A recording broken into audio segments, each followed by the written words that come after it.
Hi guys, और आप सभी का फिर से स्वागत है हमारे अपने चैनल लेट्स कॉन्कर हिस्ट्री पर, जहां पर हम लोग हिस्ट्री को एक इनोवेटिव और इंटरेस्टिंग मैनर में समझते हैं। सो फ्रेंड्स, अगर आप लोग अभी भी कंफ्यूज हैं कि क्या सीबीएसई ने कुछ टॉपिक्स को डिलीट करा है, क्या कुछ सिलेबस में चेंज आया है, तो मैं आप सभी को बता दूं कि हाँ, सीबीएसई ने थोड़ा सा नेम में चेंज करा है चैप्टर के, पर डीपली अगर हम देखें तो टॉपिक्स कोई भी एक्सक्लूड नहीं करे हैं।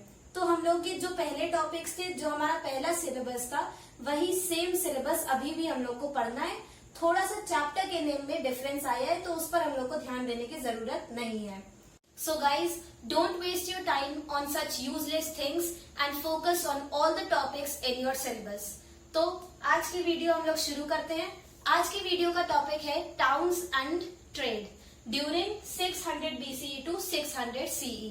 तो हम लोग शुरू करते हैं विद टाउन्स, मतलब अर्बन सेंटर्स।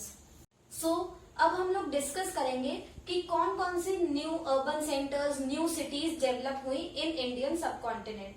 तो इस पीरियड में जो न्यू सिटीज डेवलप हुई वो या तो कैपिटल्स थी महाजनपद की, या फिर वो एक स्ट्रैटेजिक लोकेशन पर लोकेटेड थी जहां पर मीन्स ऑफ कम्युनिकेशन और ट्रांसपोर्ट एक्सेसिबल थे, या फिर ऐसे सेंटर्स जहां पर ट्रेडिंग एक्टिविटीज बहुत ज्यादा प्रैक्टिस करी जाती थी। तो ऐसी प्लेसेस पर अर्बन सेंटर्स डेवलप हुए। फॉर एग्जाम्पल पाटलिपुत्र जिसे अब आज प्रेजेंट डे में हम लोग पटना कहते हैं, वो एक रिवर लाइन रूट पर लोकेटेड थी। मतलब पाटलिपुत्र गंगा रिवर के अलोंग लोकेटेड है। तो Ganga river it provided a means of transport and communication. इसी वजह से पाटलिपुत्र डेवलप हुआ as a urban centre. Next Ujjaini Madhya Pradesh में लोकेटेड है, और प्रेजेंट डे में हम लोग उसे उज्जैन के नाम से जानते हैं। सो वो उस समय में, उस पीरियड में एक मेन ट्रेडिंग सेंटर था। सेकेंडली, वो एक इम्पोर्टेंट लैंड रूट पर लोकेटेड था, जिसकी वजह से वो वेल कनेक्टेड था with other centres through out the sub continent. तो इस वजह से उज्जैनी एक मेन अर्बन सेंटर इमर्ज हुआ during this period. Next Puhar एक सिटी है इन तमिलनाडु, और ये कोस्टल एरिया में लोकेटेड थी। मतलब it was near sea routes. तो वंस अगेन ये रीजन एक्सेसिबल था टू मीन्स ऑफ ट्रांसपोर्ट। इस वजह से Puhar developed as a urban centre. And last Mathura भी एक कमर्शियल, कल्चरल और पॉलिटिकल सेंटर था। जैसे आज भी एक कल्चरल सेंटर है, वैसे ही उस पीरियड में भी वो एक कमर्शियल, कल्चरल और पॉलिटिकल सेंटर था। इस वजह से यहाँ पर ट्रेडिंग एक्टिविटीज बहुत ज्यादा प्रैक्टिस करी जाती थी, और ये भी वेल कनेक्टेड था with means of transport and communication. इसी वजह से इसको भी एक अर्बन सेंटर ये डेवलप हुआ। So all these were the new urban centres which develop during 600 BCE to 600 CE। अब हम लोग डिस्कस करेंगे कि कौन कौन ऐसे लोग थे जो इन अर्बन सेंटर्स में रहते थे। मतलब अब हम लोग अर्बन पॉपुलेशन के बारे में डिस्कस करेंगे। सो ये अभी हम लोगों ने जितने भी एग्जांपल्स पढ़े अर्बन सेंटर्स के जो इस पीरियड में डेवलप हुए, ये सभी आज के प्रेजेंट डे में भी इन जगहों पर लोग रहते हैं। फॉर एग्जाम्पल पटना, उज्जैन, मथुरा, पुहर, या फिर वाराणसी, इंद्रप्रस्थ, इन सब जगहों पर प्रेजेंट डे में भी आज भी लोग वहां पर रहते हैं। इस वजह से आर्कियोलॉजिस्ट एक मेन प्रॉब्लम ये फेस करते हैं कि इन जगहों पर लार्ज स्केल पर एक्सकेवेशन, खुदाई नहीं करी जा सकती है। इसलिए यहाँ से हम लोग को आर्टिफैक्ट्स इतने ज्यादा अमाउंट में नहीं मिलते हैं। पर अपार्ट फ्रॉम दिस फैक्ट, जितनी भी स्मॉल स्केल एक्सकेवेशन इन एरियाज में करी गई है, उससे भी हमें अच्छी अमाउंट में अच्छा खासा आर्टिफैक्ट्स रिकवर करे गए हैं, और उन्हें स्टडी करके आर्कियोलॉजिस्ट ये पता लगाते हैं कि इन अर्बन सेंटर्स में कौन कौन से लोग, किन किन ऑक्यूपेशंस के लोग इन सेंटर्स में रहते थे। सो फर्स्टली, किंग्स और एलिट्स रहते थे इन सिटीज। हम लोग ये डिस्कस कर चुके हैं कि अब महाजनपद में कैपिटल्स को फोर्टिफाइड किया जा रहा था, वॉल से सराउंड किया जा रहा था। तो किंग्स और जो वेल्दी सेक्शन था, जो मिनिस्टर्स और ऑफिशियल्स होते थे, वो तो रहते ही थे सिटी में। उसके अलावा अब कौन रहता था, ये अब हम लोग डिस्कस करेंगे। सो जो आर्टिफैक्ट्स, जो भी ऑब्जेक्ट्स रिकवर करे गए हैं from these sites, they include northern black polished where उन फाइन पॉटरी बाउल्स और डिशेज और यूटेंसिल्स को कहते हैं जिनकी एक ग्लॉसी फिनिश होता था, मतलब जिनका एक स्मूथ और शाइनिंग सरफेस होता था, उन्हें कहते हैं नॉर्दर्न ब्लैक पॉलिश्ड वेयर। और आर्कियोलॉजिस्ट का मानना है कि इन्हें मेनली रिच पीपल यूज करते थे। इसके अलावा हमको ऑर्नामेंट्स मिलते हैं, टूल्स मिलते हैं, वेपन्स मिलते हैं, पॉटरी मिलती है, फिगर्स मिलते हैं, और इनको बनाने के लिए a variety of raw materials were used like gold, silver, copper, iron, Ivory, bronze etcetera. तो इन सब आर्टिफैक्ट्स से हिस्टोरियंस ने ये कंक्लूड करा है कि जो टाउन्स थे वहां पर आर्टिजन्स भी रहते थे जो इन आर्टिफैक्ट्स को बनाते थे, कॉमन पीपल भी रहते थे, ट्रेडर्स रहते थे जो इन आर्टिफैक्ट्स को बेचते थे, तो कॉमन पीपल भी रहते थे along with kings. Secondly, artefacts के अलावा आर्कियोलॉजिस्ट और हिस्टोरियंस यूज करते हैं इंस्क्रिप्शंस को। इन इंस्क्रिप्शंस को बोला जाता है वोटिव इंस्क्रिप्शंस। वोटिव इंस्क्रिप्शंस एक अलग टाइप के इंस्क्रिप्शंस होते हैं जिसमें रिकॉर्ड करे जाते थे गिफ्ट्स जो दिए जाते थे रिलीजियस इंस्टीट्यूशंस को। तो they recorded gifts made to religious institution. इन इंस्क्रिप्शंस में नाम मेंशन करा गया है और टाइटल और ऑक्यूपेशन मेंशन करा गया है उन लोगों का जो ये गिफ्ट्स देते थे टू रिलीजियस इंस्टीट्यूशन। तो हिस्टोरियंस इन इंस्क्रिप्शंस का यूज करके, जिसमें नाम, टाइटल और ऑक्यूपेशन हमें लोगों का बताया गया है, उससे कंक्लूड करते हैं कि टाउन्स में किंग्स रहते थे, ऑफिशियल्स रहते थे, merchants, teachers, priest, weavers, artisans और अ वाइड वैरायटी ऑफ लोग रहते थे। सेकेंडली, इन इंस्क्रिप्शंस में हमको गिल्ड्स या फिर जिन्हें श्रेणीज कहा जाता है उनका भी नाम मेंशन मिलता है। गिल्ड्स और श्रेणीज होते क्या थे? गिल्ड्स या फिर श्रेणीज ये ऑर्गेनाइजेशंस होते थे of artist and traders and crafts person. जैसे आज के टाइम में हम लोग सुनते हैं labour unions, trade unions, labour organisation, तो वैसे ही उस पीरियड में ऑर्गेनाइजेशन होते थे of artisans, crafts person and traders. तो इन्हें कहा जाता था गिल्ड्स और श्रेणीज, और ये भी रिलीजियस इंस्टीट्यूशंस को डोनेशन और गिफ्ट देते थे। तो इन गिल्ड्स का काम क्या होता था, फंक्शन क्या होता था? तो फर्स्टली ये लोग हेल्प करते थे अपने मेंबर्स को रॉ मटेरियल्स को कलेक्ट करने में। सेकेंडली, ये हेल्प करते थे अपने मेंबर्स को जो फिनिश्ड प्रोडक्ट्स उन लोगों ने बनाए हैं उसको मार्केट में सेल करने के लिए। एंड लास्ट, ये लोग कंट्रोल करते थे, रेगुलेट करते थे प्रोडक्शन ऑफ गुड। तो ये तीन मेन फंक्शंस थे ऑफ गिल्ड्स एंड श्रेणीज। तो ये 1 मार्क्स के लिए ये टर्म बहुत इंपॉर्टेंट है। नेक्स्ट, वोटिव इंस्क्रिप्शन बहुत इंपॉर्टेंट टर्म है, and northern black polished where. ये तीन टर्म्स 1 मार्क्स क्वेश्चन के लिए बहुत इंपॉर्टेंट है। इनकी डेफिनेशन आप लोग नोट डाउन कर लीजिए। तो अब हमारा नेक्स्ट टॉपिक है ट्रेड। तो जैसे हम लोगों ने हड़प्पन सिविलाइजेशन में देखा था कि हड़प्पन के ट्रेड नेटवर्क एग्जिस्ट करते थे मेसोपोटामिया, इजिप्ट सबके साथ, वैसे ही अब हम लोग डिस्कस करेंगे कि क्या इस पीरियड में जो इंडियन सब कॉन्टिनेंट में जो एम्पायर्स थे उनके ट्रेड नेटवर्क्स किस किस रीजन के साथ एग्जिस्ट करते थे। सो 600 बीसी में या फिर 6th सेंचुरी बीसी में हम लोग देखते हैं कि within Indian subcontinent जो भी अर्बन सेंटर्स थे वो वेल कनेक्टेड थे with land routes and riverine routes. तो इसकी वजह से within Indian subcontinent एक well connected trade network exist करता था।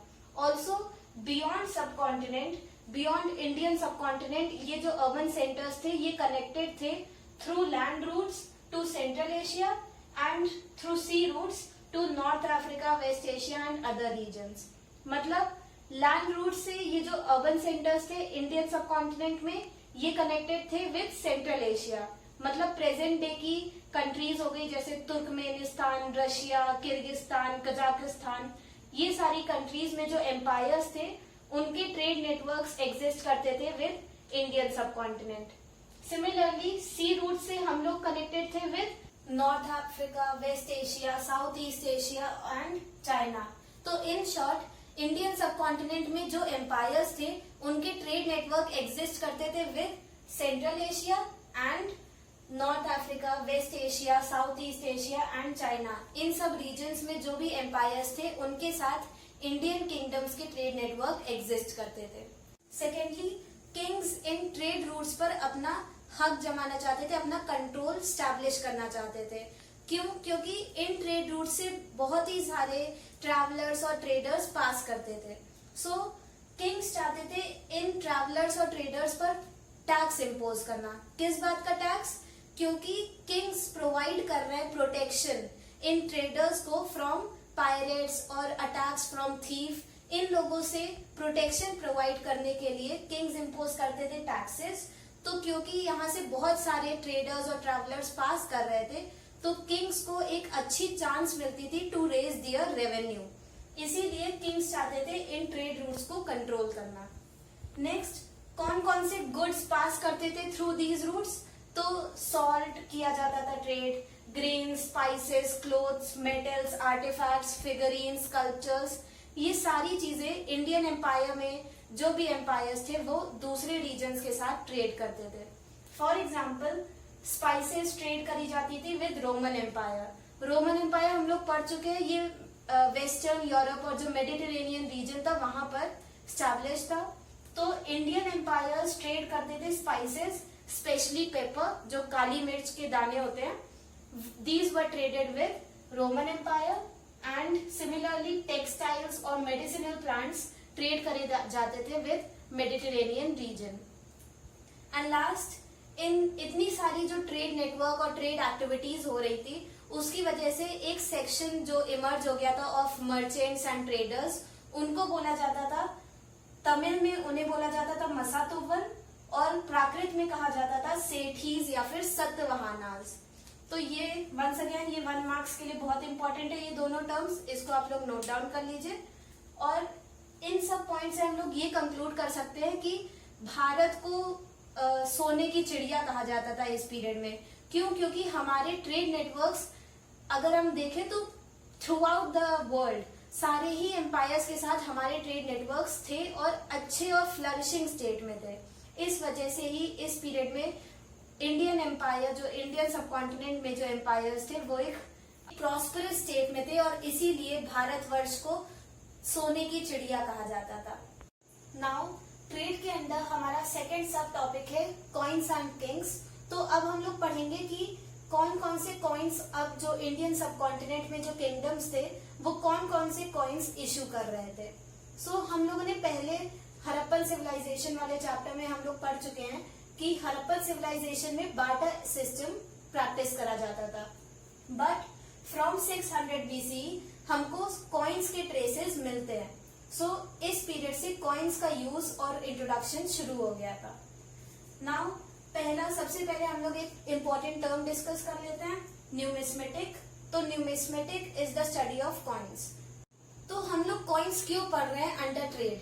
सो मान लीजिए कि हमको साउथ इंडिया में रोमन कॉइन्स मिलते हैं। So it helps us to identify कि साउथ इंडिया में जो एम्पायर्स थे उनके ट्रेड नेटवर्क एग्जिस्ट करते थे विद रोमन एम्पायर। सिमिलरली मान लीजिए हमें मेसोपोटामिया में या फिर उस रीजन में वेस्ट एशिया में जो एम्पायर्स थे वहां पर हमको गुप्ता एम्पायर के कॉइन्स मिलते हैं। तो it helps us to identify कि गुप्ता एम्पायर के ट्रेड नेटवर्क्स एग्जिस्ट करते थे विद वेस्ट एशिया। तो कॉइन्स की प्रेजेंस, कॉइन्स के एविडेंसेस हमको हेल्प करते हैं टू आइडेंटिफाई ट्रेड नेटवर्क और ट्रेड रूट्स। इसीलिए हम लोग कॉइन्स को स्टडी कर रहे हैं। सो फर्स्ट पॉइंट इसमें कॉइन्स कौन कौन इश्यू करता था इन दिस पीरियड? तो rulers, traders, merchants, bankers, towns people, tribals, overall सब लोग कोई भी अपना कॉइन बनाकर चला देता था। तो क्योंकि ऐसा तो था नहीं कि आज के जमाने की तरह आरबीआई का मार्क होना चाहिए, साइन होना चाहिए गवर्नर का। किसी भी मेटल का कॉइन बनाओ और बस उसका यूज करने लगो। गोल्ड का कॉइन बना लो, यूज कर लो उसे ट्रेड के लिए। तो एज सच कोई स्पेसिफिक मार्क नहीं था, इस वजह से कॉइन्स को सब लोग बनाते थे, merchants, rulers, bankers and towns people. Next 6 जो हमें फर्स्ट टाइप ऑफ कॉइन मिले हैं, जो फर्स्ट ट्रेसेस हैं कॉइन के, वो हैं पंच मार्क्ड कॉइन, जो 6th सेंचुरी BCE में मिंट करे गए, बनाए गए। तो punch marked coin they were made up of silver and copper, और इन्हें पंच मार्क्ड बोला जाता है क्योंकि इनके सरफेस पर जो सिंबल्स बनाए जाते थे वो स्टैम्प करे जाते थे, या फिर आप कह लीजिए पंच करे जाते थे मेटल सरफेस पर, इसीलिए इसको पंच मार्क्ड कॉइन कहते हैं। तो सिंबल्स वर पंच्ड और stamped on metal surface.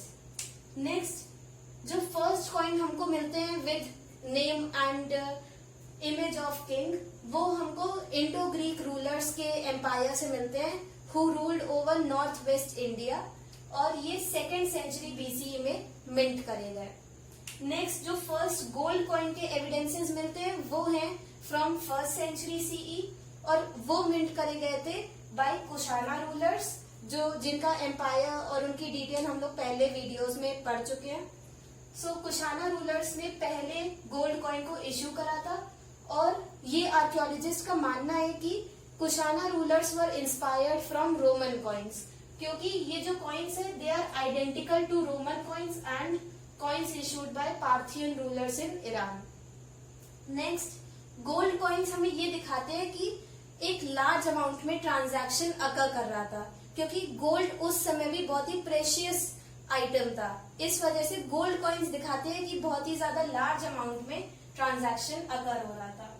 Next, जो रोमन गोल्ड कॉइन्स है वो साउथ इंडिया में पाए गए हैं, which indicate trade networks and trade routes between these empires. And next, tribal republics भी अपने कॉइन्स इश्यू करती थी. एक एग्जाम्पल है of Yaudheyas of Punjab and Haryana. तो योधेयाज एक ट्राइबल रिपब्लिक है, पंजाब और हरियाणा में थी उस समय, और उन लोगों ने कॉपर कॉइन्स इश्यू करे थे ड्यूरिंग 1st सेंचुरी सीई. तो ये 1 मार्क्स क्वेश्चन के लिए बहुत इंपॉर्टेंट है, और इससे हमें पता चलता है कि ट्राइबल रिपब्लिक्स भी अपने कॉइन्स इश्यू करती थी. नेक्स्ट, गोल्ड कॉइन्स, जो गुप्ता एम्पायर की गोल्ड कॉइन्स थे उनको उनकी प्योरिटी के लिए जाना जाता है, वो बहुत ही ज्यादा प्योर थे. एंड नेक्स्ट, अब आर्कियोलॉजिस्ट देखते हैं कि 6th सेंचुरी सीई के बाद से जो गोल्ड कॉइन्स और कॉइन्स के जो एविडेंसेस है वो कम होते चले गए, मतलब हमें इतनी ज्यादा अमाउंट में नहीं मिलते हैं. सो इसमें आर्कियोलॉजिस्ट के 2 डिफरेंट व्यूज हैं.